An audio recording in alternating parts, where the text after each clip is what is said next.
championship team with only 2 5-star players on that Right. entire team. Build and develop. And how many of those players are going to disappear through the portal? Because A lot of them some are weird deal that they're graduating. going to be offered.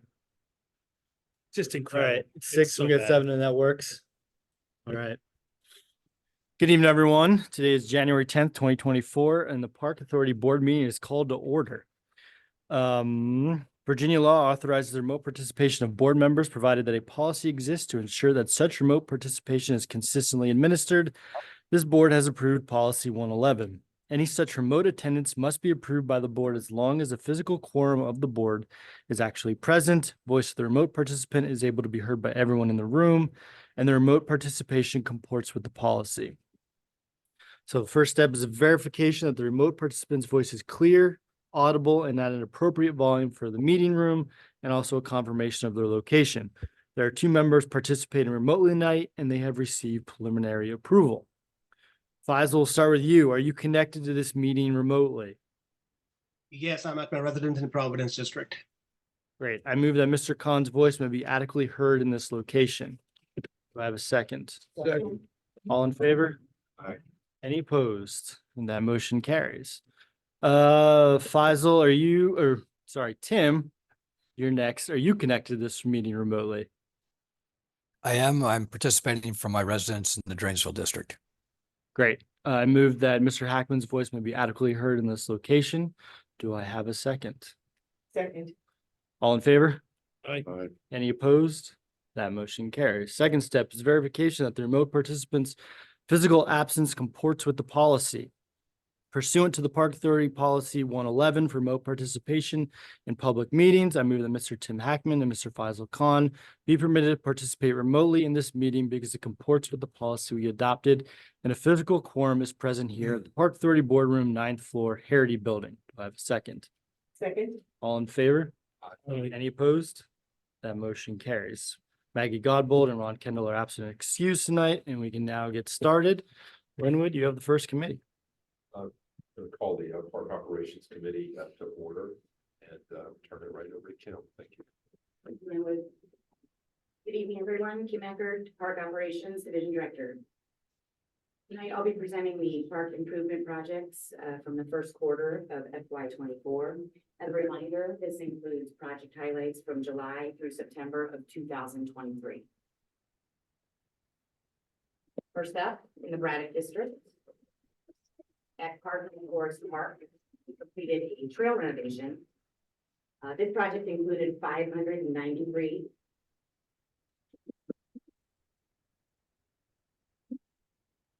This project included 593 feet of asphalt overlay to repair trail beyond its 20-year life cycle. This trail leads to the basketball courts and playground area. This project was funded by the General County Construction Fund. The cost was just over $25,000. This project was completed in August 2023, and the project manager was Karen DeBoer.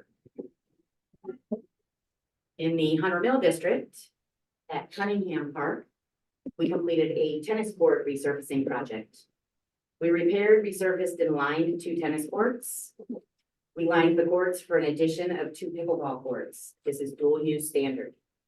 We installed new tennis nets, and we provided portable pickleball nets at the site. The project was funded by the General County Construction Fund. The cost was just over $31,000. The project was completed July 2023, and the project manager was Karen DeBoer. At Frying Pan Farm Park, we completed a carousel restroom renovation. This project included interior upgrades, including installation of new fixtures, flooring, and tile. We also painted the exterior of the building. This project was funded by the General County Construction Fund. The cost was just over $40,000. The project was completed in July 2023, and the project managers were Ron Pearson and Alan Crawford. Also at Frying Pan Farm Park, we completed the Visitor Center restroom renovation. This project included interior upgrades, including the installation, again, of new fixtures and tile. We also painted the exterior of this building. This project was funded by the General County Construction Fund. The cost was just over $39,000. We completed this project in July 2023, and the project managers were Ron Pearson and Alan Crawford. At Stratton Woods Park, we completed a tennis court resurfacing project. We repaired, resurfaced, and lined 2 tennis courts. We installed new nets. We lined the courts for the addition of 2 pickleball courts. Again, dual use standard. We provided portable pickleball nets at the site. The project was funded by the General County Construction Fund. The cost was just over $33,000. This was completed in August 2023, and the project manager was Karen DeVore. In the Franconia district, at West Springfield Park, we completed a tennis court resurfacing project. We repaired, resurfaced, and lined 2 tennis courts and installed new nets. This project was funded by the General County Construction Fund. The cost was $38,600. We completed the project in August 2023. The project manager was Karen DeVore. Just real quick, I noticed that those weren't aligned for pickleball. Was there a specific reason why we didn't do that in that case? So that's in line with the recent pickleball study that we completed. As basically, if they're close to residents and the decibels would impact the residents, we don't. We have a site selection criteria for pickleball, so it has to meet site selection criterias of distance to houses, parking, those kind of things. So if it doesn't, if it meets the site selection criteria, the model is that they do the 2-in-1 option. So we know we are gonna line 2 pickleball, one of the tennis courts to 2 pickleball also, and 1 tennis court to just tennis. That's our standard if it fits the site selection criteria. If it doesn't, then it just remains tennis. Just wondering, theoretically, if the 2 sports were equal in popularity, the noise would be a non-issue because they would be equal in the numbers that they produce. No, I think pickleball produces more. No, Pickleball's, it's significantly more louder. The ball has a different sound. The ball is a different sound. Those close. I guess, yeah. So we just have to keep, we keep to the site selection criteria. But when we're going forward, that's how we're increasing the amount of pickleball. When you saw the other 2, Stratton Woods and another one, I think you'll see a couple more that has pickleball. I think we have some, yes. Okay, just my ideas are just trying to make all of our parks as useful as possible to as many people as possible. So that's the only reason I just. Thank you for your answers. At Whitford Park, we completed a basketball court renovation. We leveled the existing court with 4 inches of stone and topped it with 4 inches of asphalt to repair the drainage issues. We installed an asphalt overlay, resurfaced and lined the basketball court. This was funded by the General County Construction Fund. The cost was just under $19,000. We completed the project in August 2023, and the project manager was Karen DeVore. Wait, you forgot my favorite part of that story. What did it used to be? Ice skating. Dual purpose ice skating. Yeah, I think that's funny. The idea was that it was gonna freeze over and we're gonna have, that's why, yeah. Well, I mean, when they were put in, it happened every once in I- a while. Listen, that's called, what is it? Well, something global and something about environment, something like that. But continue. Also at Whitford Park, we completed a trail renovation. This project included 1,671 feet of asphalt overlay to repair trail beyond its 20-year life cycle. This trail leads to the playground area and basketball court. This was funded by the General County Construction Fund. The cost was $39,500. This was completed in August 2023, and the project manager was Karen DeVore. In the Mason District, at Annandale Park, we completed the pickleball court lining project. This project included the addition of 2 lined pickleball courts to the existing tennis courts. We also provided portable pickleball nets to the site.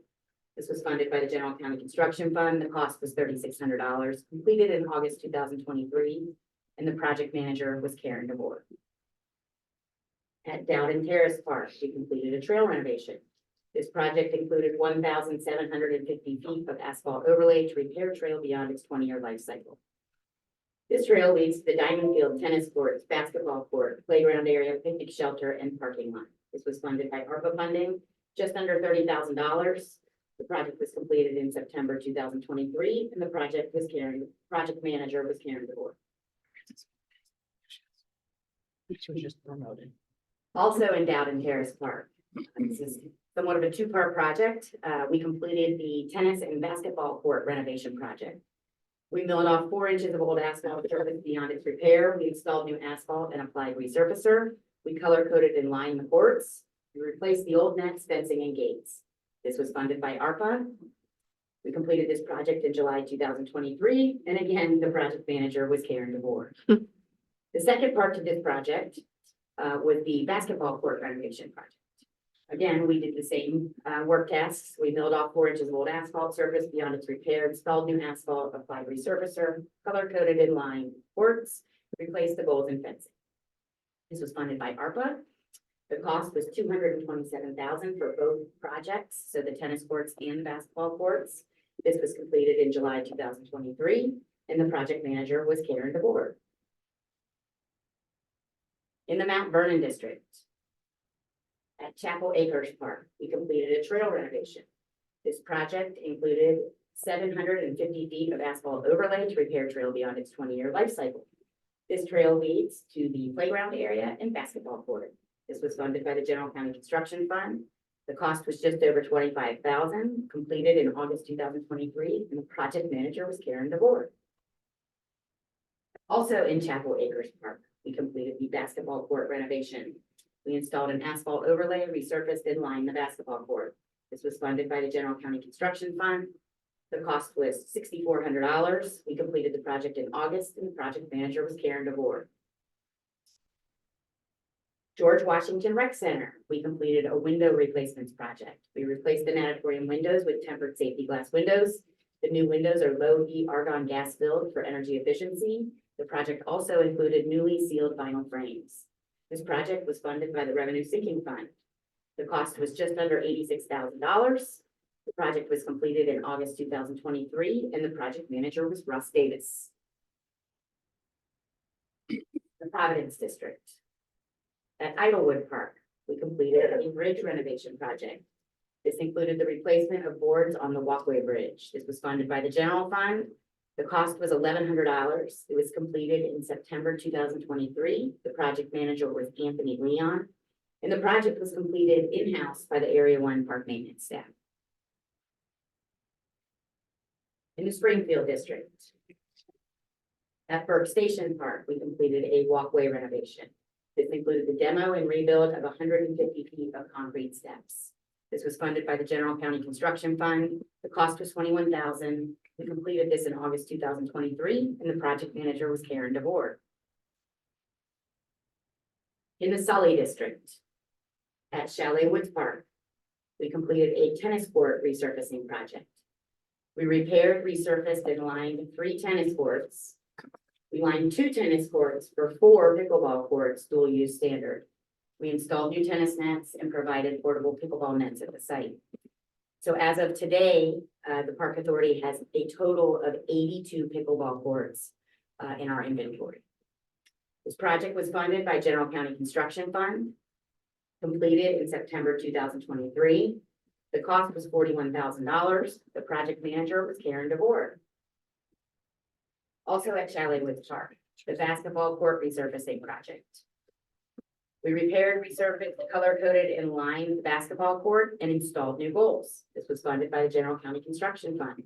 The cost was $29,400. We completed the project in September 2023, and the project manager again is Karen DeVore. Questions? Karen's not here, is she? She was here last night. She's been busy. She's at home. Okay. Resting from all the All the projects. She's not retiring for all of, She was just promoted, Just so. Promoted, to branch yes. manager, so Okay. you'll see her more. She's not allowed to be. well, she's not allowed to be promoted either, apparently. This is hot, Mike. Just a quick question. At one point, we talked about, and I was thinking about it when I saw the basketball hoops, futsal, potential combo, basketball, futsal, and things like that. Have we Coming been- to the board of Okay, February. I mean, we're still looking at that. Okay, We're actually doing a court, entire court presentation. I'll be quiet now.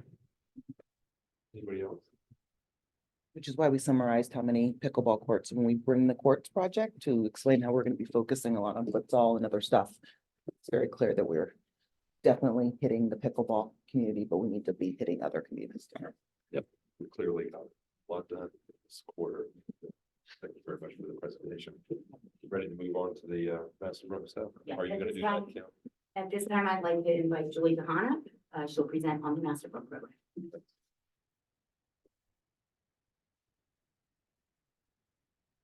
So before Julie starts to talk, just take a little bit of pressure off her. What we tried to do is, again, we tried to summarize the conversation that happened last time. We think that we heard everything that you guys talked about, so we tried to summarize it in a slide deck. It's a short slide deck. The end, we're gonna propose some language if we got it right as to what you guys are talking about, but feel free to be talking back and forth. But as we all know, it's better to talk at something than it is to just talk free without anything there. So just keep that in mind. So you're saying there's proposed language here tonight? We're proposing what we thought we heard from you all last meeting. But we're not, nothing that you're voting on today, because we want you, if you guys like the language and want to tweak it or want to propose language based on what Julie's gonna present on, we can then present it for a vote next time. They But if we're didn't not include, ready, they didn't include this presentation like the other ones, so they could surprise us. that's exact. Yes, so, or because we finished it. The one or two. Good evening, everyone. I'm Julie DeHaan, and I'm Management Analyst in the Operations Division. I've been involved in managing the Master Book Grant Program for over 5 years. Tonight, we'll be providing a brief presentation that builds on the conversation from the December meeting. We'll highlight some of the ideas that were discussed, and we'll share preliminary recommendations. First, you remember discussing the idea of a cap on project costs. We believe that the cap could go a long way to meeting the intent of preserving grant dollars for the smaller community-driven projects. As seen in the table here, which covers the most recent 10 years, projects up to 100,000 comprise about 85% of the projects. So establishing a threshold at 100,000 seems like an appropriate place to draw the line for the cap. From an administrative standpoint, a cap on the project cost would be a simple update to Master Book Grant criteria. And now what about projects above $100,000? So community groups interested in funding projects of more than $100,000 would be able to work with the foundation and make their donation through the foundation, as has always been the case. And when appropriate, these larger projects could go on the foundation's project list and get prioritized in concert with the park authority, as is currently the practice. The second takeaway from What were the different levels? Can we? for the different levels, This-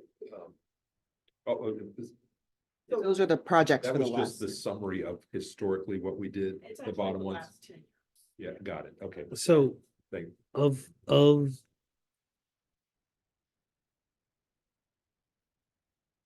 the one of the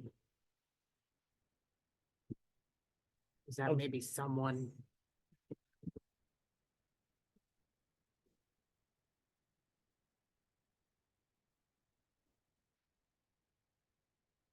Coming. Is the audio cutting in and out? yeah, Tim, we're having a sound issue for a Someone second. muted themselves maybe. and- Tim, just mute. No, Oh, Tim just good. asked whether or not we're having audio.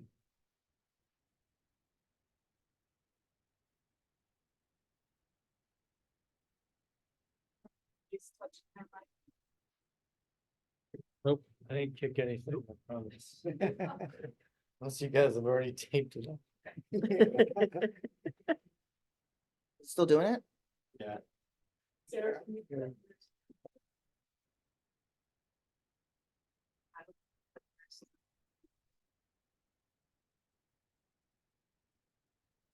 It was all of a sudden, so it doesn't seem like it would be It's your the, fault for asking a question. yeah, I know. Everything was great. I broke the system again. It's fine, because we were having IT problems. We started bringing IT, so it's good to have IT problems every once in a while to justify having IT here for these meetings. Otherwise, it starts to be like, I don't know why I'm there. Is it, Not hearing it now. I mean, I think. can I ask my Elizabeth- question or should we wait? Okay, so I'm just curious, because I conceptually think I know the answer. For the projects that are the $250,000 or more, were those perhaps mostly athletic fields? Um, if you're not otherwise going to touch on this in it, I would assume that probably most of the ones in this set of 16 were probably athletic fields. In the set of There are 16 that are below the red line. six, yes. Okay. There's a good smattering of other concepts. And when we're talking about project, I mean, this gets into nuance and semantics. So we're just saying that they don't get the 20,000, the Massenburg grant. However, with those projects that are over 100,000 and 250, the money comes in and we still manage the project. So in-kind project management is well within that scope of that 20, it's gonna cost you more than $20,000 to manage, to have somebody to manage the projects. We manage the project and we design, we permit the project, correct? Correct. We permit the project Do and we we do that in kind now? And when just I don't know when consider I it. was when I was raising money and helping do the fields, there was a line item for the park authority Mhm. for project management as part of the budget. It wasn't in Is that part of the kind. budget. It's not. It is, right? WPFO for synthetic turf fields is where we're charging the groups for that as part of. Oh, are the we? cost It's of the part, project. it's not in kind, Correct. right? That's what I'm Okay, saying. just making sure I understood. Sorry. Thank you, ma'am. Talk about the $20,000 grant option for the projects above the red line. And, the $100,000 that would go to the foundation. The other takeaway.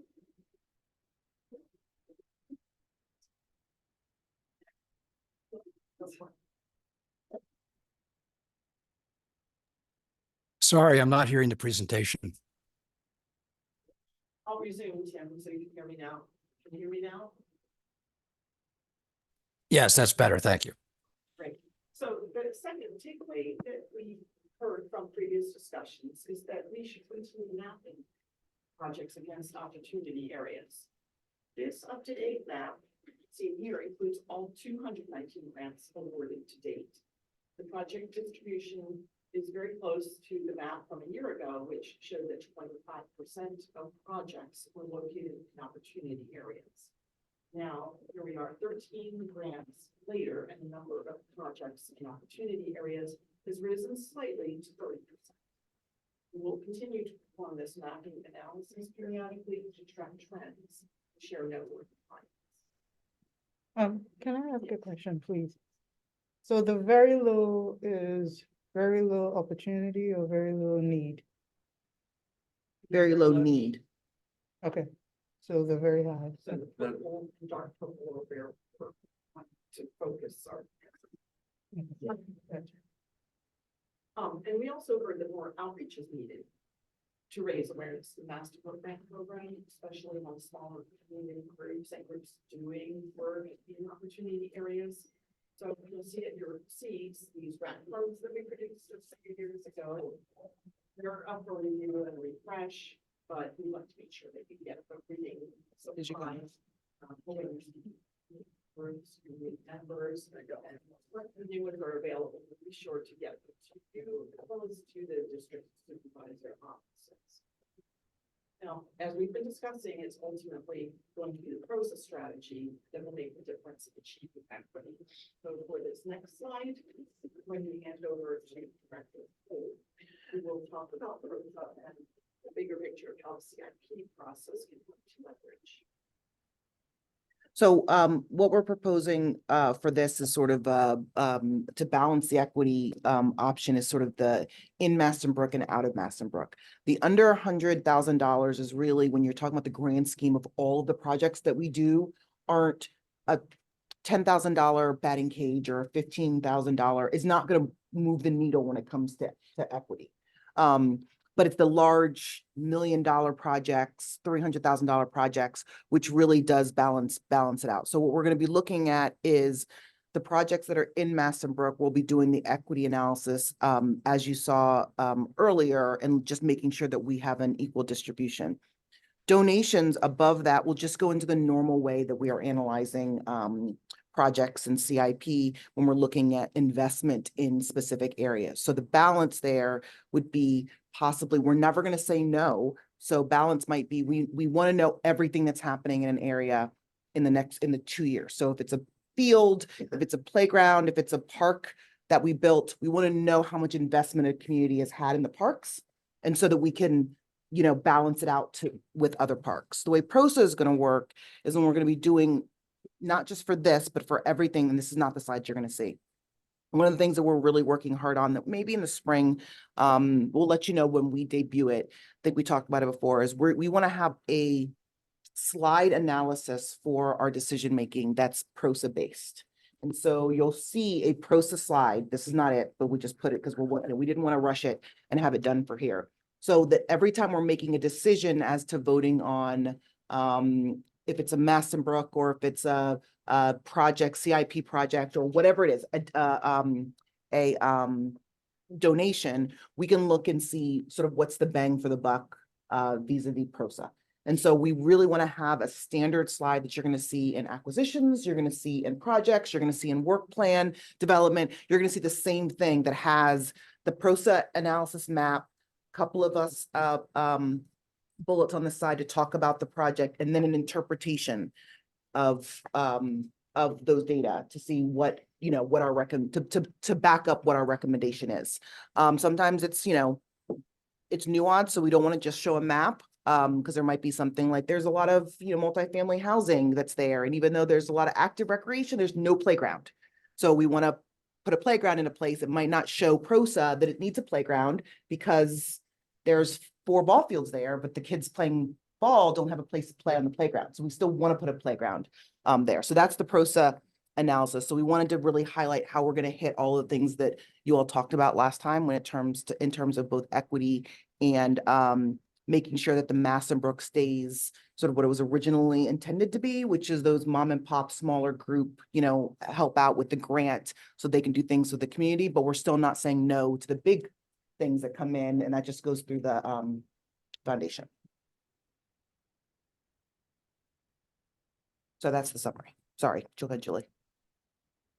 So just to wrap up the summary of recommendations, $100,000 project cost cap, regular updating of the project distribution mapping, report out on that, develop outreach strategies, focusing on the opportunity areas and how to reach those groups, and utilize the PROSA process bigger to recalibrate the project.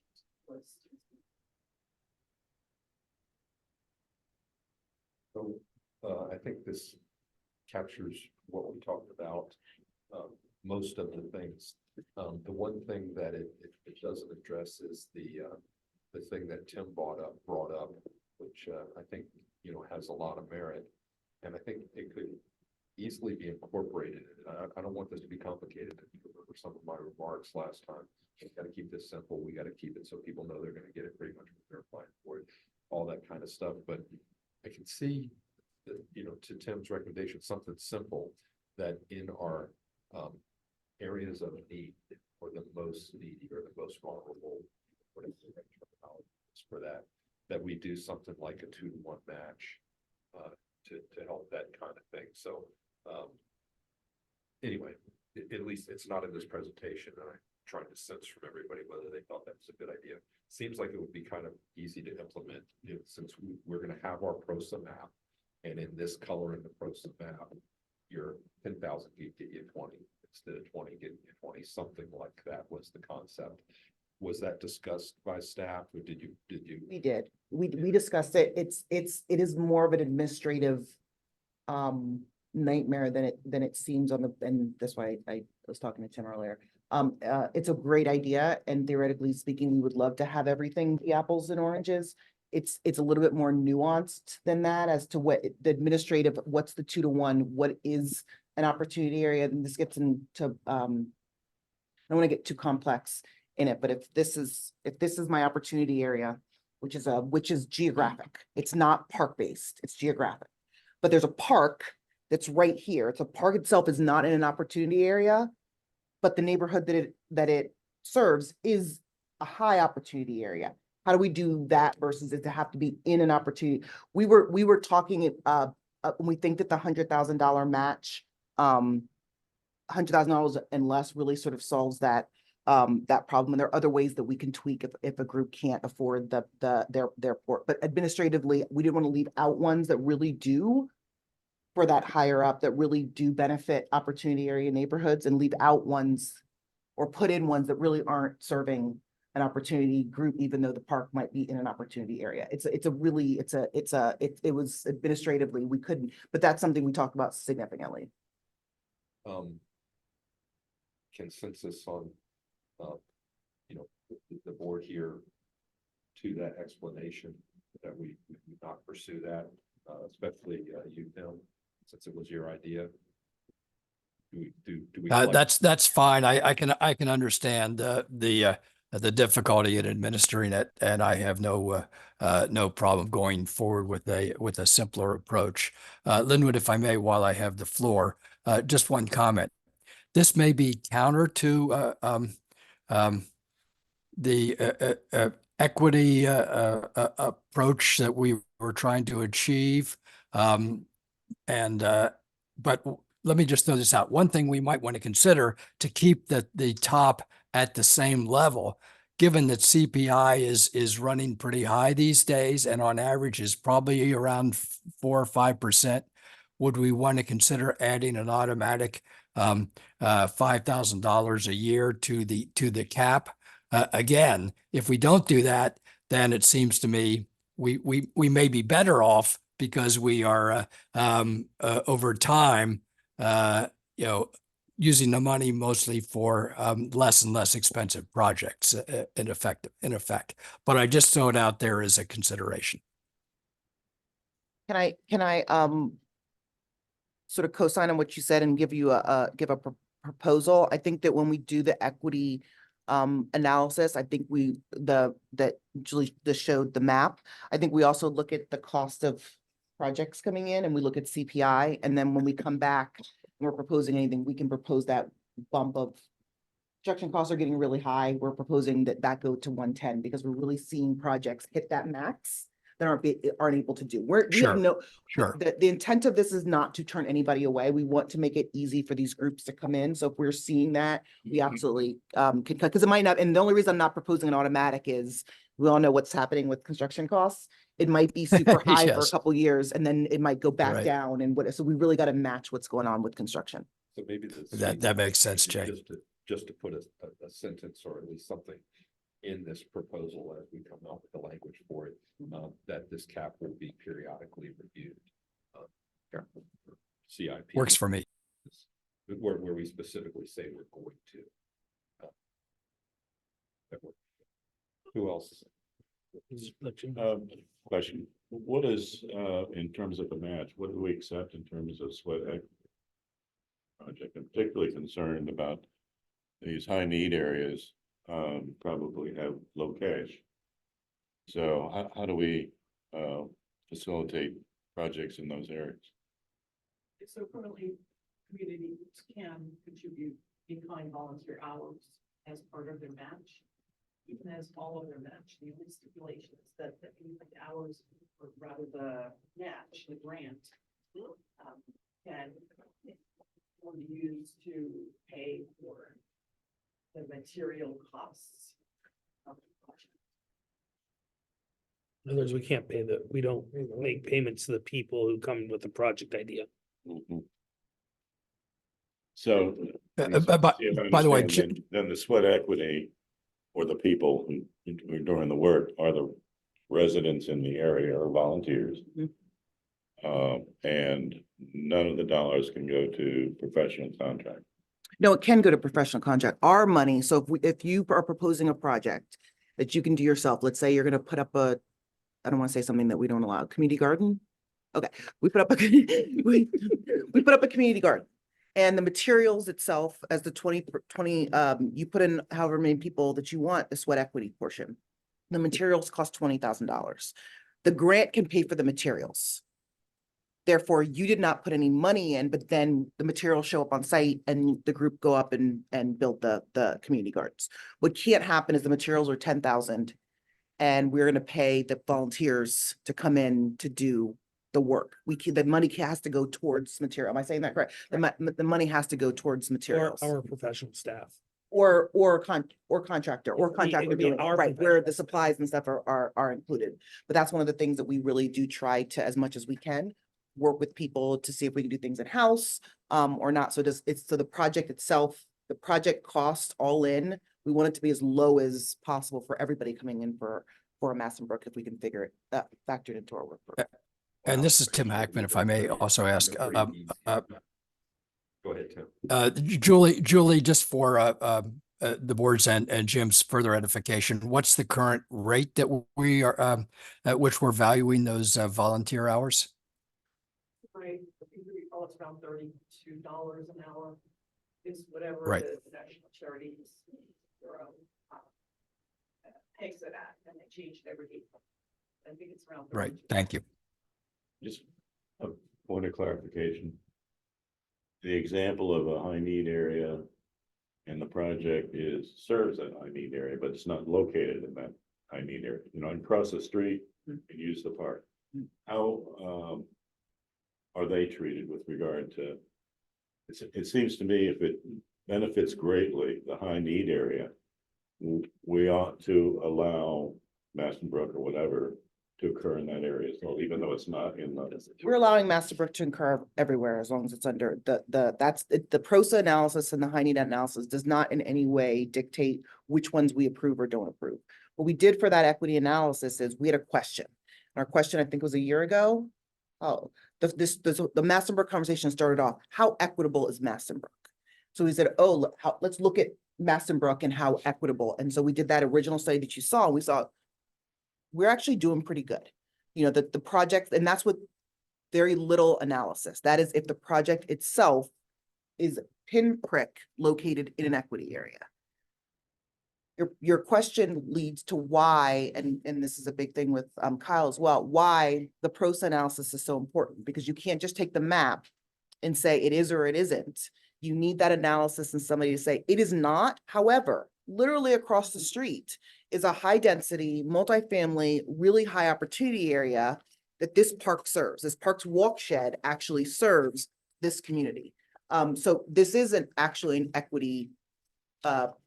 It should be considered an equity project and an equity park, an equity project, even though physically it's not in what we would constitute an equity area. Criteria address that. No, So the point is, based on that analysis of it, the location of the park is not going to be considered whether it is or is not in a needs area. So we're not. For the purpose of this group. For the purpose of this. However, every year we're gonna analyze how we're doing, and that's the map. And if we start to be in imbalance, that's when we know we need to ramp up the outreach to make sure that neighborhoods know that this exists, so they know that about the in-kind, sweat equity, that you don't have to walk in with $60,000 in cash, that will, basically consider everything, will work with you and all of those, so we can start to rebalance that and make sure that everybody sort of understands that they can also make differences within their Location community. is not going to be considered at all. One last question. So I'm in the park next door to the equity area. Within that park, or considering the grant, will we be considering what the unique needs are of those folks in the equity area? For the Massenbrook or just in general for PROSA? Yes. So everything is always neighborhood and community specific when you're talking about, depending on the type of park that you're discussing. And we can, love talk planning with you all the time. But there's also, if you take this a step further, you might have two opportunity areas here. And we might be wanting to build one futsal court that we were talking about to serve both of them. I don't want to put it over here and say, you guys get it. You guys have to drive all the way over here. The best spot for it might be right here, which might not be an equity area at all. However, it's an equity activity that's serving two opportunity areas that are coming in. There's so much nuance that we don't want to do anything where you put it into a machine and you pop out. It is or is not, check the equity box. Thank you. But for Mastonbrook, I think that when you're looking at it just on the surface, the number of projects that we have, about 30% in equity areas, is a pretty good number. I think that we were all pleasantly surprised to see that that was just a natural distribution of our Mastonbrooks. So, couple of questions. First, thank you for doing the analysis. I think it does reinforce the $100,000 kind of thing. Also recognizing that I think all of our policies are reviewed on a regular basis, and we can at any time increase the amount to 110 and reduce it back to 100 or do whatever. No matter what in that cycle. Couple things occur to me just thinking through is that first, if I understand, we're saying, hey, we're not going to change anything except put a limit in. A project amount limiter, a ceiling. Prescriptively, that's the Um, only way it's right. changed. Yeah. One, I want to make sure that we're talking about the total project amount, so that we're not talking about a project where they're putting in 100 and asking for 20, so it's $120,000. We're talking about a total budgeted project would be 100,000, right? Yes. Okay, just making, okay. Second, I think that it is important when we're thinking about the outreach piece, that we also think about partners that, I'll use an example. We can reach out to the athletic organizations, and they're going to naturally think about athletic type focus things. Hey, we want a new dugout roof, or we want a whatever. However, those are also great voices into some communities for other kinds of projects. And so I think it's important to also think about, like a better way to put it, marketing material, that you can go to the athletic organizations in certain communities and help educate them that other kinds of projects that your church might want to be involved in, or that the local community center might, or whatever. So I think we ought to be considering how to leverage those. The athletic groups, for example, have partnered with NCS and done lots of food drives and things like that, and successfully integrated into something. So something to consider as you're working through this. Something you said to me, though, struck me that you talked about you just most recently talked about if something gets out of balance, we'll look at how to redo the marketing or whatever. But at the same time, you said that these projects, these kind of smaller projects, aren't the ones that really move the needle. And so I guess what I would caution is that if that's the case, that doing a regular report or whatever, if it's easy, makes sense.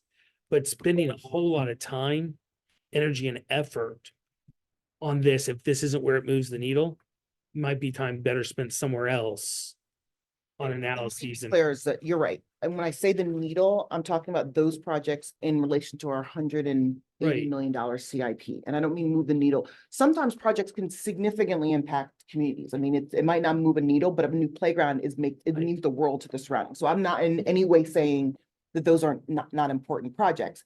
What I'm saying is when we're analyzing all of our 100 for the 2026 bond, we're analyzing our $180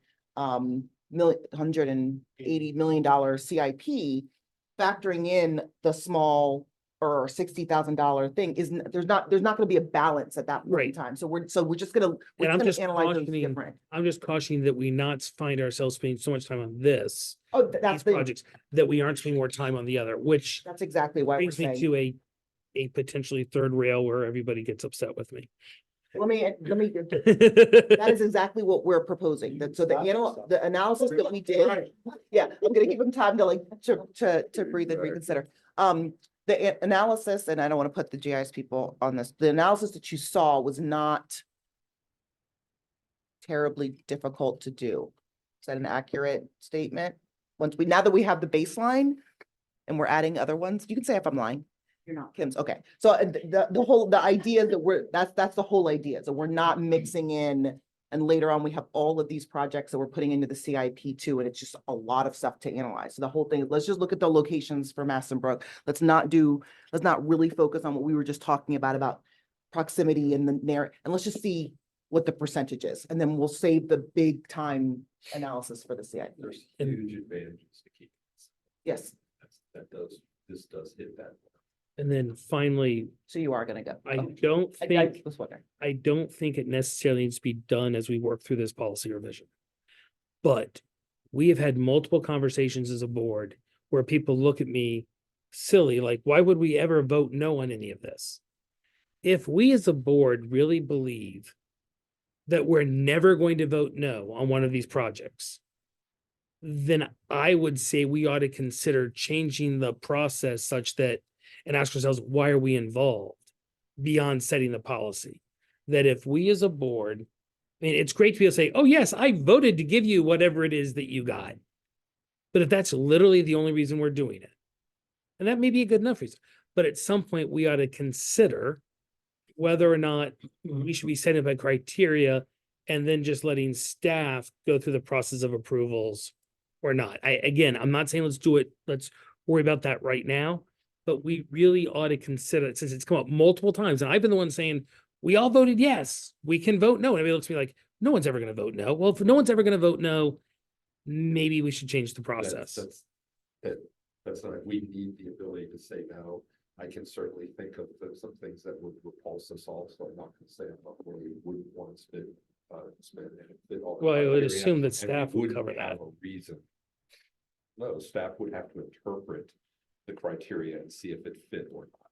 The board can say no with no criteria to it at all. Okay. And we need to reserve the opportunity to do that for things that would actually be repulsive and inappropriate in the future. And having that ability to do that, frankly, will have somewhat of effect to make sure those things don't come forward.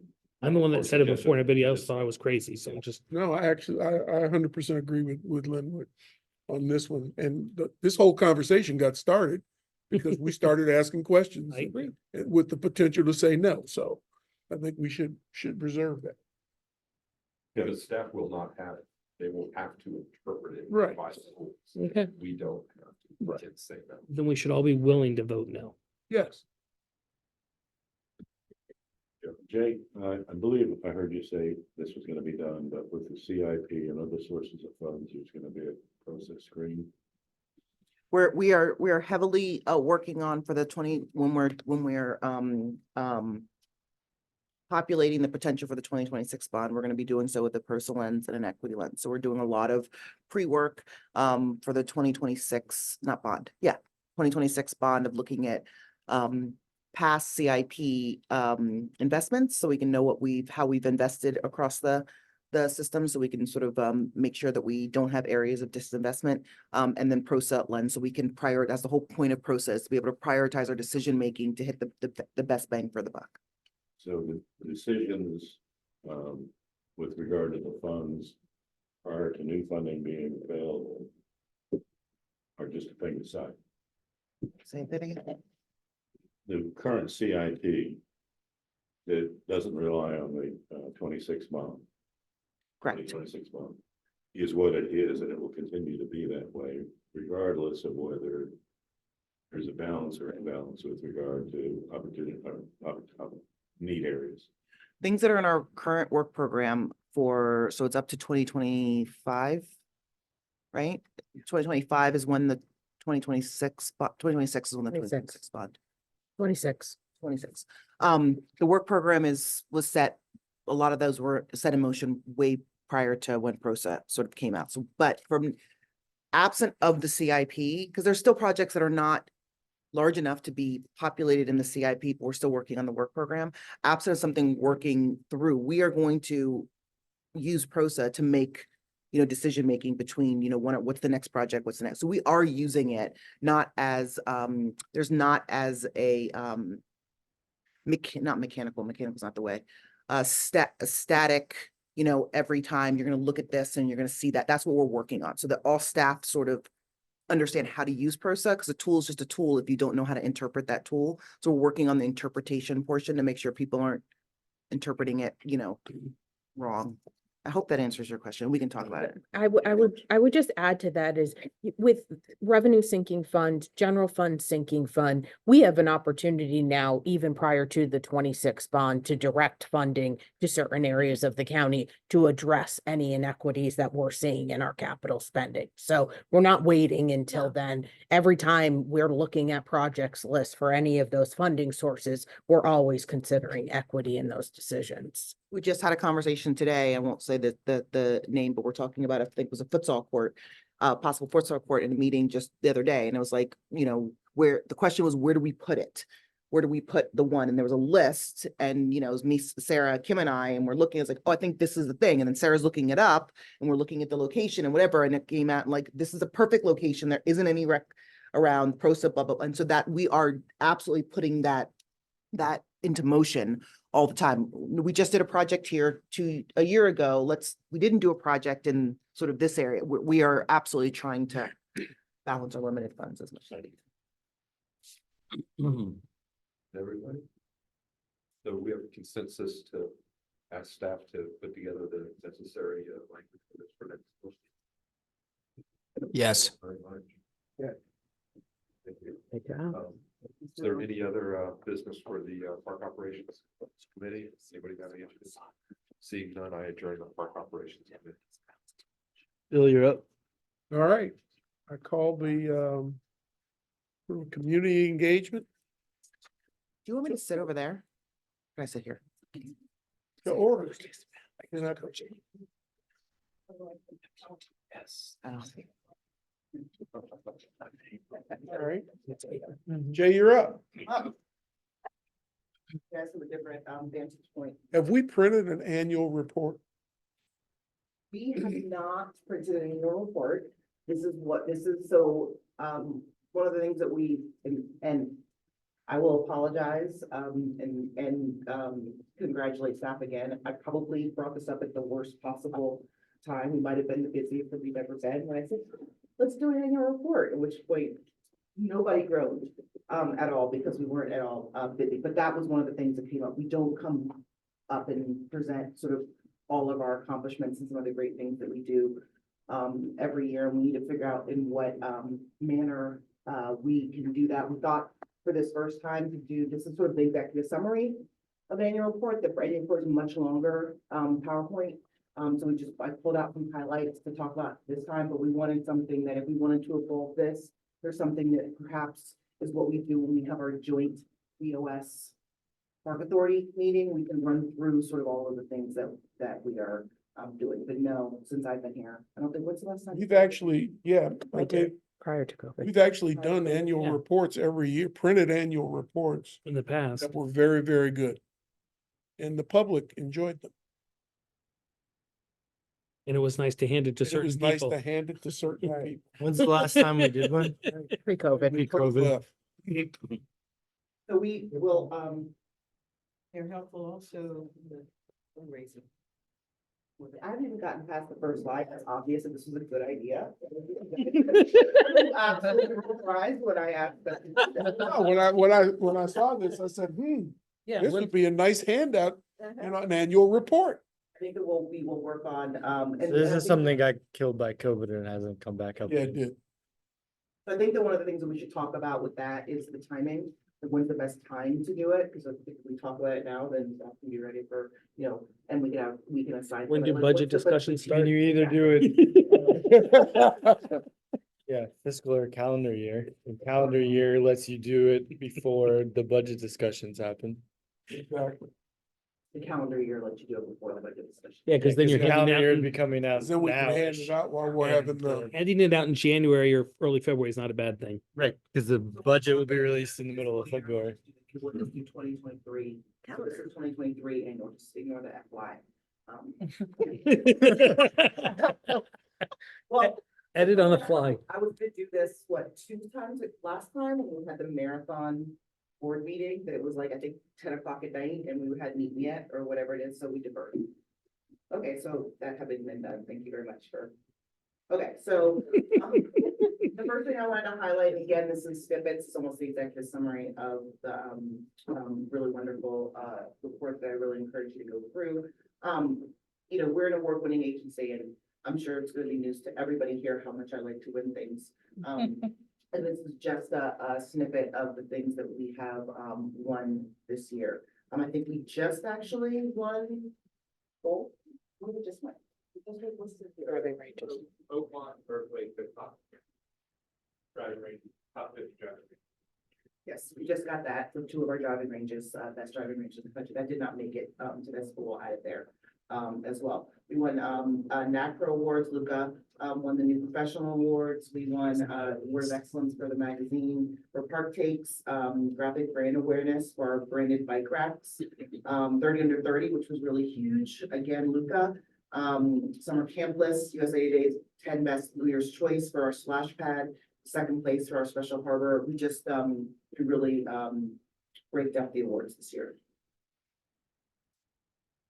Our master plan, guiding principle, we did our, annual report. We tried to stick with sort of the guiding principles. So we separated them out into categories for our mission, vision, and our master plan. So under Inspire, a passion for parks. We are always very busy.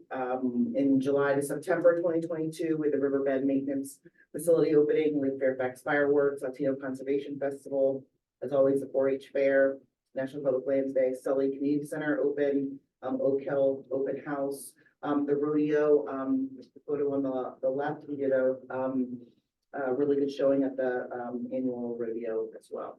And we stayed busy from October to December. Trailblazers, which again, I will say is one of the best activities that we do. If you're not familiar with Trailblazers, it's the by employees for employees. It's a committee of employees, and they give out employee awards that are voted on just by employees. Amy, Sarah, and I have zero to do with it except for to pay for the food, for portions of the food. Everything is done from staff, and you can tell that it's just a phenomenal day. I'm sorry, this is selfish. I need to interrupt. For another reason. The top picture here with Dan Storkin being in the center of it, where we're doing a ribbon cutting there. Do we know when that was done? I think that was the GW pickleball courts. Yeah. That was the day. Yes, that was the same So day. that was last year. Sure. Got it. I'm sorry. Thank you. I'm sorry for interrupting. Louisville pickleball courts, Lorton Community Center, Library and Park opening, NASCAR, the Holiday Lights, and then January to March, first time of Fairfax, Mount Vernon groundbreaking, and the Heights of Park. Then we had the Patriot Park, North ribbon cutting, and Earth Day Fairfax, which despite the rain, if you remember, was still wildly successful for the 2.5 hours that it was open. Bluebells at the Bend, it was a beautiful day. The Horse Expo, Healthy Strides, Colmore Day, the Hope Park ribbon cutting, Spring Farm Day, Wetlands Awareness Day, Special Olympics Virginia Golf Clinic at Laurel Hill, National Trails Day, the Lake Car Show in June. So under meet challenge, changing recreational needs. One of the things I wanted to highlight is, you know, in the last year, we've really been focused on our youth-focused programming and facilities.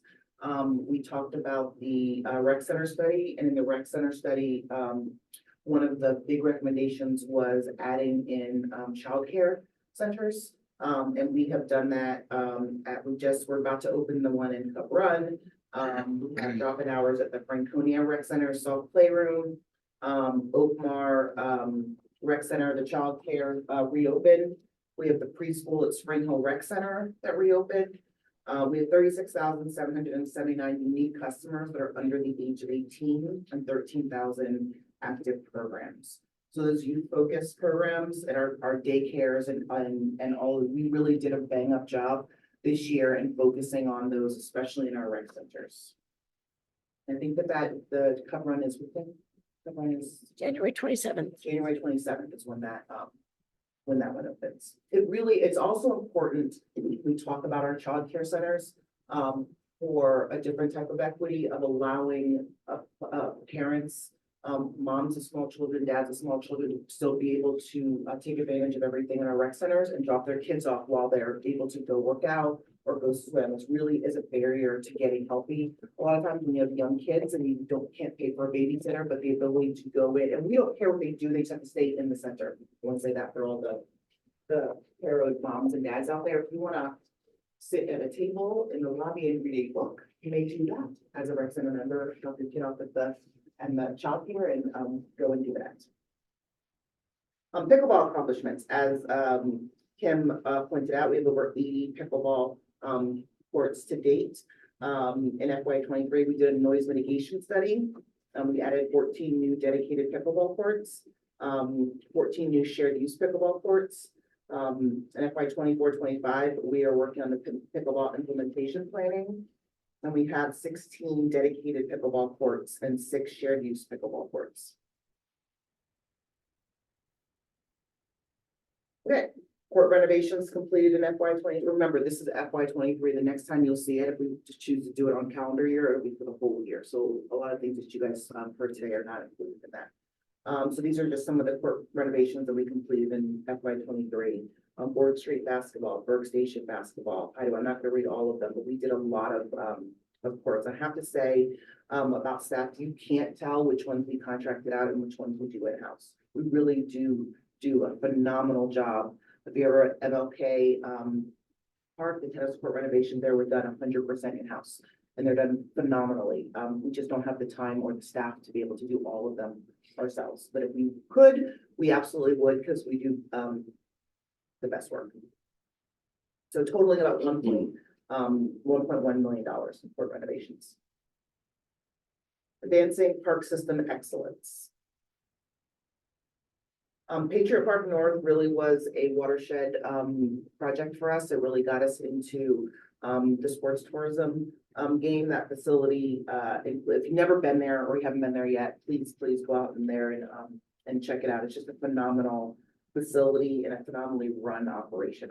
I'm very impressed that considering this is the first time we've done this, the staff that are there and working together, it really is a multi-division effort. You've got park services dealing with the programming, you've got sites, and you've got operating staff, you've got to market it, you've got to do all of these things to make this thing run. It's 6 synthetic turf diamond fields, parking lot, press box, shelter, stormwater management. Total cost is about $22.7 million. If we had slipped that a year and a half, that probably would have been $42.7 million for the same project. Batting cages, bullpens, form of areas, signage, mounts, the flagpole. So for the 2023 season, we had 4 camps scheduled, 1 collegiate development clinic, 1 Major League Baseball special event, 1 college baseball game, Marymount University, 26 tournaments, and it had over 191,000 visitors. We're continuing to try to capitalize on sports tourism. We have provided outstanding events for and maintenance support for 26 baseball and softball tournaments. This was a particular one that I wanted to highlight. Our operating staff go above and beyond all the time, but this one was really special. Crews at Braddock Park and Wakefield Park worked tirelessly to ready the fields for tournaments, rain or shine. The strikeout cancer tournament hosted by Virginia Glory Basket Softball raised more than $50,000 for Children's National Hospital. We think about things like charity tournaments in general. People are coming from all over the county, all over the state. The option of we're just going to close the fields if they're unplayable and just deal with the people and is not an option sometimes. We don't plan on close that will hurt the field, but if we're able to get that field playable because it rained the day before, they will go above and beyond and to make that field playable, because we just can't. I don't want to equate games with things, but it's the same thing. There's a whole lot of planning that goes into getting these kids these tournaments, and we just want to make sure that when we cancel games, it's for a very good reason. New technology tools. The agency, we created a new public-facing park amenity locator, which is really great. This is the first time that you're able to, it's like Trail Buddy for everything. You're able to just go onto this map and say, this is where I live. I want to find pickleball. And you can see where there are pickleball courts. I want to find racquetball. I want to find a baseball court, I want to find the closest playground. It's a really great tool that includes more detailed amenity filters to provide a variety of ways for our residents to interact based on your individual preferences. You want a trailhead or you want a natural surface trail versus a hard surface trail. So this is a really great tool. Adopted budgets. This is just showing the increase in budget funding that we've seen from FY16 to FY24. As you know, we've been really focusing, or I've been really focusing on, and the board, thank you very much, is really focusing on getting us the resources that we need to continue to be a world-class park system. That we're, we're getting into the success range, but there's always more work to do. As you know, we're focusing a lot on our maintenance needs. We really have a lot of needs and maintenance to be able to maintain the parks that we have in the condition that which our residents deserve and expect. Strengthen and foster partnerships. Ice skating, I think this was also a really great story of the continuation of ice skating services. As you know, when we did the groundbreaking for Mount Vernon Rec Center, that closed our only indoor ice skating rink. But we have a lot of ice skating classes, activities, and hockey. And our staff worked tirelessly to make sure that there was a continuation of ice skating services through that closure. They worked with St. James, 136 ice skaters, continued lessons through the Mount Vernon Rec Center closure. Staff worked hard to finalize working partnerships with Park Authority instructors, teach, learn to skate programs on private property. This established the first of its kind partnership between these sort of Park Authority programs and private businesses. It's not something we've done before, not a private business's door, but we wanted to make sure that their kid, 2 years of not being able to learn how to take ice skating lessons might be an entire kid's career, when I call it, in youth sports. So we wanted to make sure that people didn't have to go private for those 2 years. And I think staff did a really great job. We also looked at synthetic ice. Have you ever seen our synthetic ice? It's a really actually a cool thing. And it really does feel like ice. We had it at Earth Day, and we brought it to our rec pack site so that the kids in rec pack can enjoy, experience the joys of falling. Is what I said. Or skating. Be equitable and inclusive. So, PROSA was a really phenomenal project that we worked on for the last, really 2 years. It was building on the 2017 Park and Recreation System Master Plan. The PROSA strategy will provide a framework for equitable access to SCPA parks in the park system. It's approved by the Park Authority in September 2023. And so this was a really, probably one of the hallmark planning endeavors that we've done in the last at least a decade, I think. Sully Community Center. So this partnership was both a planning and revenue fund recreation endeavor. So they brought it before. We had a partnership with Sully Community Center, as you know, or maybe we provided one of the ports. So Sully Community Center was originally going to be one port. They desired to have it 2 ports, so the Park Authority put in the money for the second port. In doing that, we gained another place to have camps. The problem with another place to have camps is equity. We're trying to balance the two. We didn't want a situation where our camps are on one port and the NCS camps on the other port, and those users look completely different and have a different experience. And so staff really went into and work with NCS to make sure that all of the programs at Sully were equitable and were accessible to all of the residents. We had 1,107 program registrations. The programs that were offered, and our revenue was about $206,000. But I gotta say that the work that staff, both our staff and NCS, did to bring that idea to fruition. If you have any questions, there are ones for you. She was the leader for that. Of going kind of like we were talking about earlier about equity. It wasn't just we're going to open them up and whoever lives in the surrounding community. In this case, we had to go find them. There were a lot of equity communities that were not adjacent to Sully that we wanted to bus kids in to make sure that they had the opportunity to have basketball and the other programs. It just highlights how in order to be truly equitable and really do that. It takes a lot of work. It's great work. It's fulfilling work. But it takes a lot of time and effort. Be great stewards.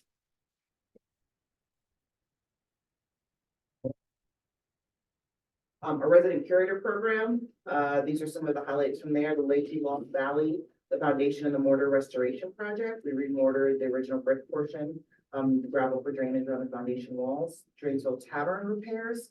So about $600,000. Removed termite damage in the eastern wall. We built roof replacement and porch restoration. And Mount Gilead is a resident curator program advertisement. I think it's still being advertised right now. We had open house and 2 public meetings. And the deadline was September the 25th for applications. So total resident curator program, curator investment, the completion of FY 23 was 1.75 million. But healthy lifestyles. Get Set, Get Wet is the Park Authority's water safety program designed for children able staff read 3 stories about water safety for kids, teach them about being safe around water, and show them life jackets, rescue tubes, and other safety materials.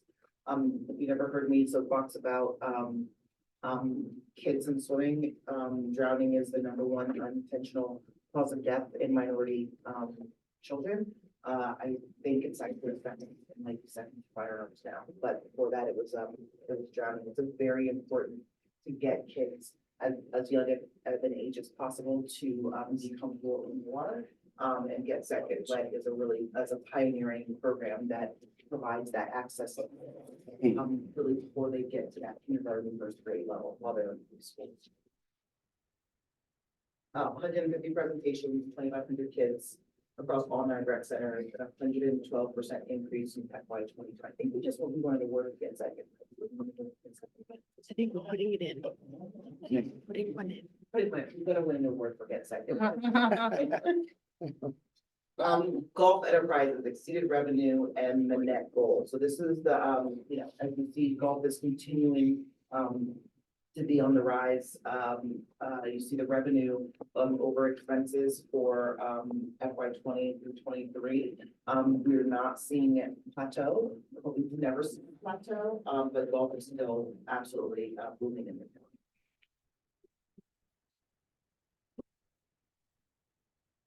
And thank you for your support. That was just a highlight of some of the things under those categories. We wanted to make sure that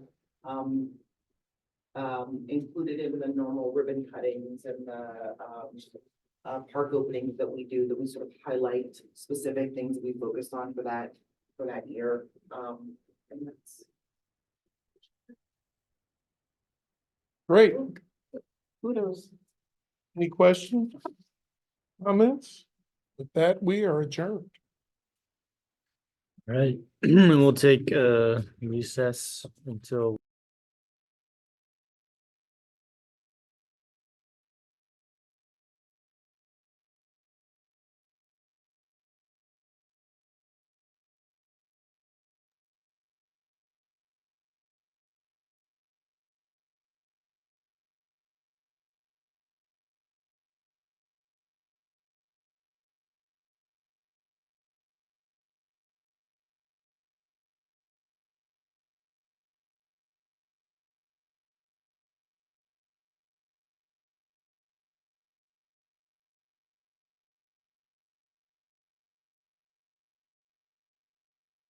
Tim, do you have audio? Yes, I can hear you now. Thank you. Yeah, I think they're muted, so. I'm sorry, can you, one moment. Hold on 1 second. Can you hear us now, Faisal? Yes, we Yes. can. Okay. I didn't get a response, so after Christmas break, I emailed Park. Asked them. if they're interested in what I had presented. I got an email. Monday. Thank you. I've done outreach dog activity. Parkland. There's no official trails on Victoria, so don't recognize them. Appreciate your willingness to fund it. But we have 23,000 acres and we can't do it for everybody. We cannot adequately course, compliance with our park regulations, so please contact the police. Of course, I contacted the police. And the police contacted the park authority and says, can you put the signs? And we said, no. We appreciate your interest in Fairfax County Parks, however, no further consideration given to your request for signage on unofficial trails to develop park. This is what I call an FU response. Let me explain. Signature. It says Park Operations Division logo down there. Whoever wrote this, authorized this, hadn't even got the guts to sign it. This is an anonymous email, as far as I'm concerned. 23,000 acres. You can't put signs in this one park. Is this what you tell other people? Sorry, you can't put a playground in your park because you have 23,000 acres. You can't do it for everybody. You can't put a pickleball court. That's not a very good excuse. It's not a legitimate excuse. Only ask in one place, no fun.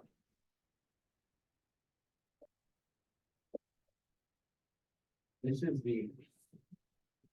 For this, think about Run Stream Valley Park. It's a name given to a bunch of parcels. So it's. A small area, like the Gabrielson Gardens. One northbound, very narrow, either side of the fifth run. Overrun the dogs, or horses, people, very well developed. No trails there. I tried to tell you that there are trails there. Certainly the riding club thinks there are trails there. They think they're efficient. Everybody does. Gerald E. Connolly Cross down the trail. I got that correct? That's an official trail, right?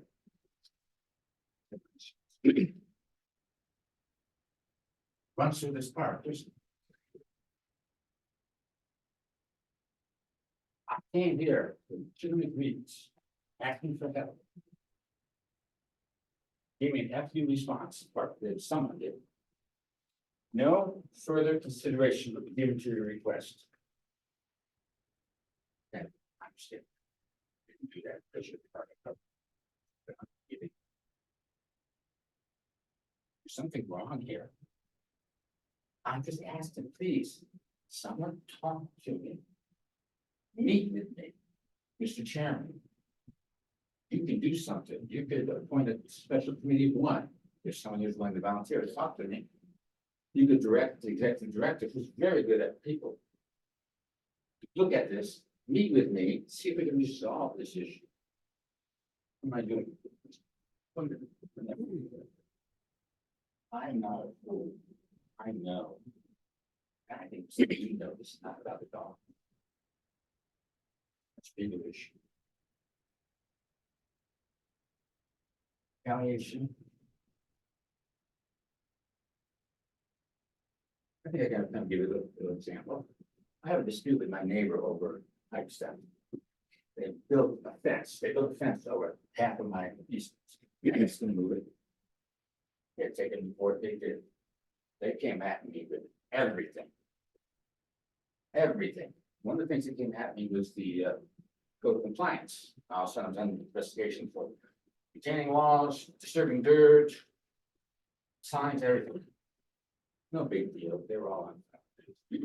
But then I find an email from the park. I have a manager who wrote to another department, said, Mr. Kropat has so many complaints against him. He should not be allowed to volunteer in the park. Okay. That's 5 minutes if we get some of your thought. Okay, one more thing then. After that, I found another email. Someone I never even met. Mr. Kropat is a troublemaker. And I can go on and on and on. Please, I'm asking for one little thing here. Come with me, FU. Listen, let me talk to someone. Let's get this straight. Let's see if you can be a good neighbor. If you want to be, I want to be a good neighbor. I'll be back again. Thank you, and sorry, I got a little excited.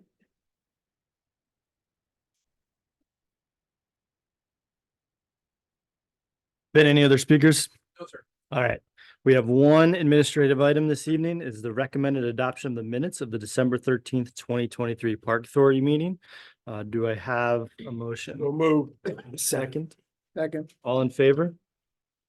Any Aye. opposed? Oops, sorry. Is there a discussion on the item? All right, any, all in favor? Like, Any Aye. opposed? That motion carries. I'll abstain, because I wasn't here. Okay, we've got one abstention. We have no action items this evening, but we do have one information item as the Lake Accotink Task Force update as presented to and received by the Planning and Development Committee on December 13th, 2023. All right, we'll go right into the chairman's matters. I will keep a brief couple dates for everyone. Our next meeting, we will receive the HRNA, what are we calling it? Right, presentation on the equity study. I caught you mid-chew. In my mind, it was still December. This is January, so yes, it will be the next. Next meeting. The big equity study from HRNA that we've been kind of talking about for, I don't know, a year and a half at this point. The Tuesday immediately following, which is January 30th, 9:30 a.m., the Health and Human Services Committee of the Board of Supervisors will then receive what I imagine will be the same, if not a very similar presentation. Just want to put that on everyone's radar screen. I'm going to make every effort to be there. If you can be there, great. If not, board meetings are presented online and again, we're going to take a look. I think it'd be worth everyone's time to hear what the Board of Supervisors' response to the presentation is. March 7th, just to get on people's calendars way in advance, Allison will follow up with an email. But 7 p.m. we'll do a Federation of Friends meeting. This will be done virtually. And then at our May 22nd meeting, which will be here, we're going to do an updated kind of board photo. And if anyone is interested in updating their headshots, we'll offer that as well.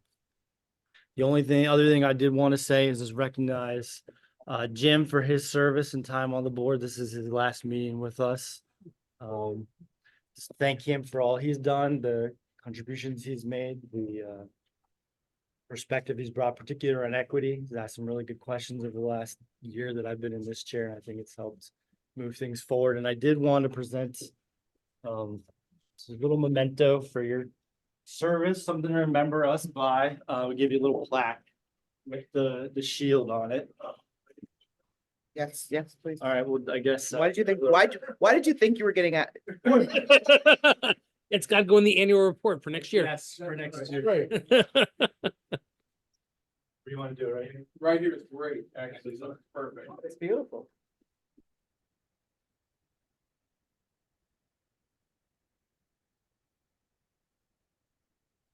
You. Thank you.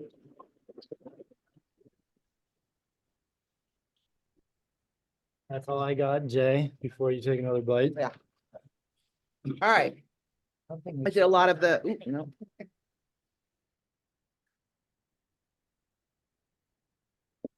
Okay, I think this is just the, okay. So first hike, I did most of my director's matters earlier. So we're gonna spend the next, what do we have, like a half an hour on the first hike. Don't worry. Literally just. I have a couple questions.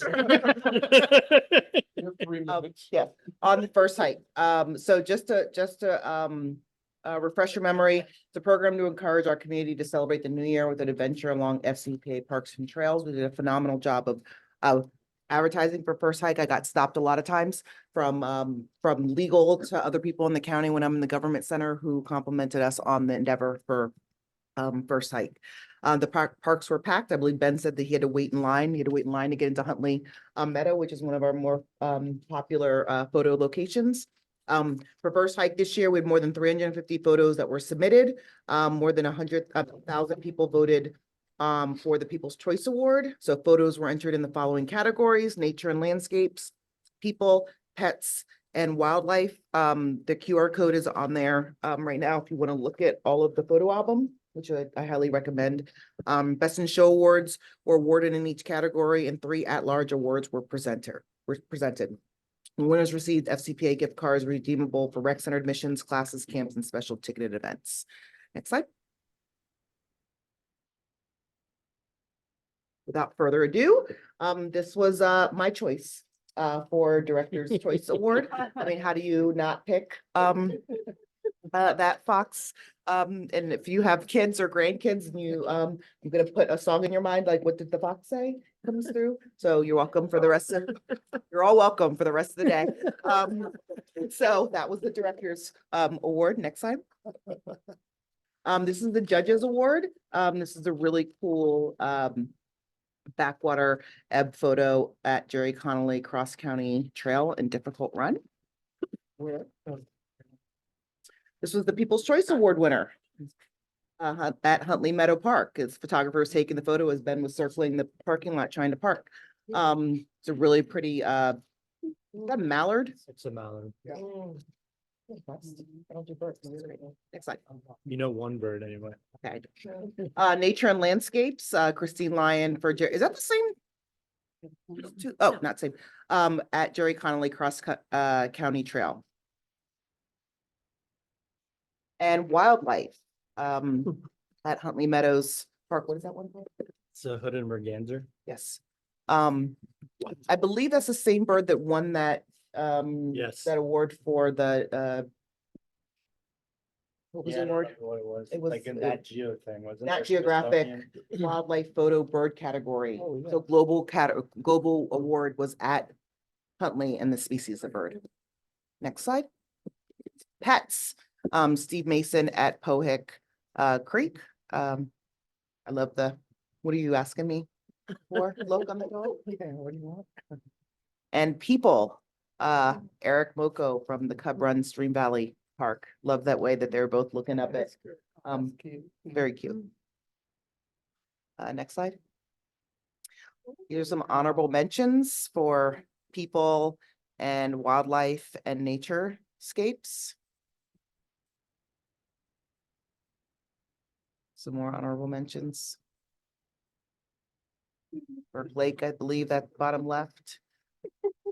That's a good one.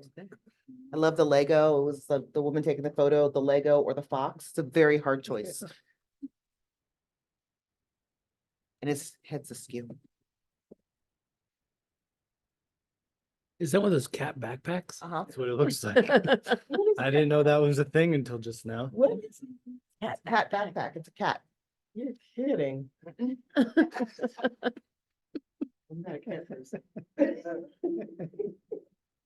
Dog in it. So that's it. You guys got to see some really beautiful photos of what goes on in our parks. We had a lot of really huge interest, and I just want to congratulate staff on another really great first hike, and I hope you enjoyed the photos. And that's all I got. Thank you. We'll start online. Faisal. All right, let me see if I'm not muted.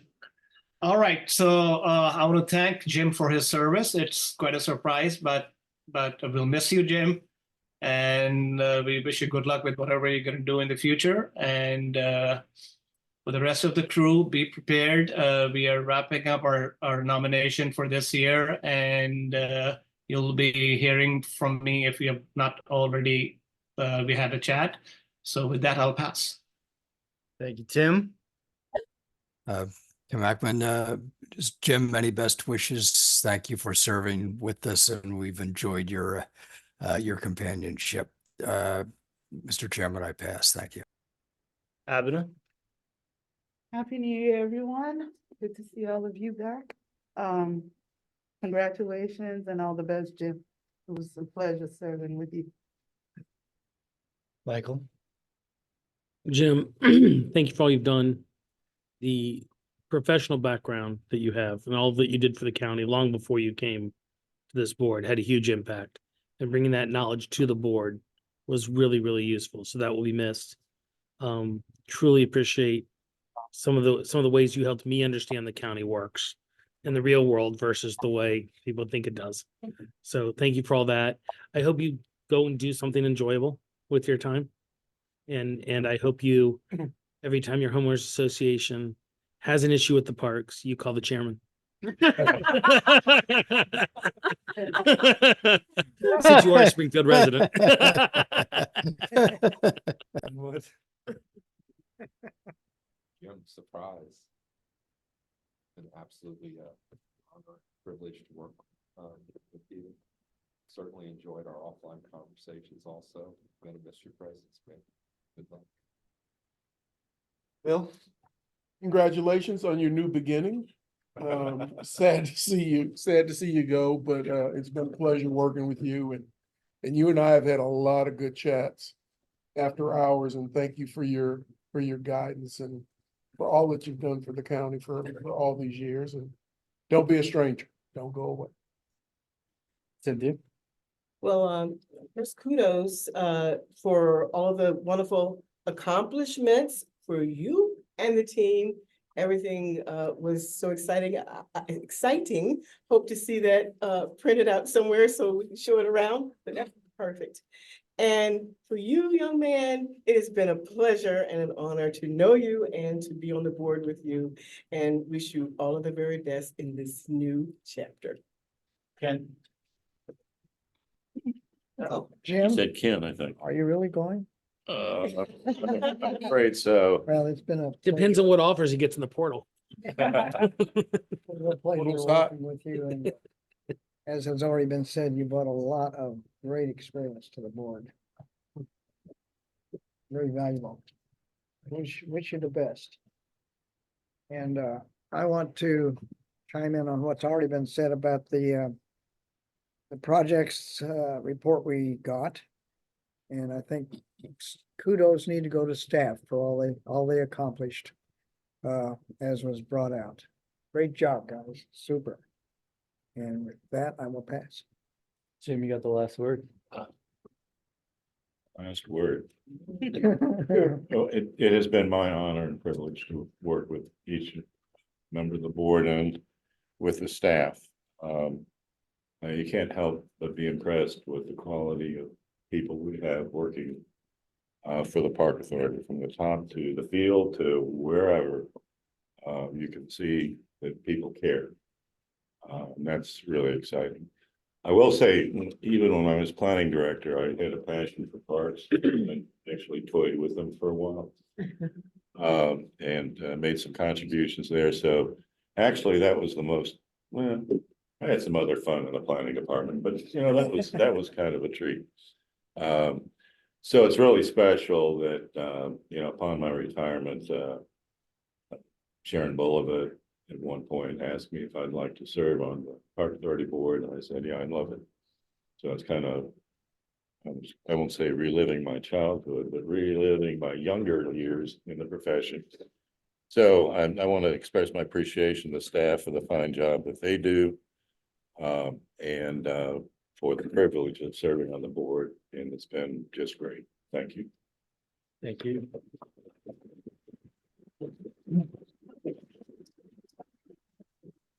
And I would like a copy of all the board's comments. Just so you can show your wife. We put a link to the meetings up online, right? So you can go and live in any. See, you're already off the board. You don't get no special treatment. Go find it online. Allison, do we have anything else to come before us this evening? All right, then we are adjourned. See you guys in 2 weeks. Amen. Good night, everyone.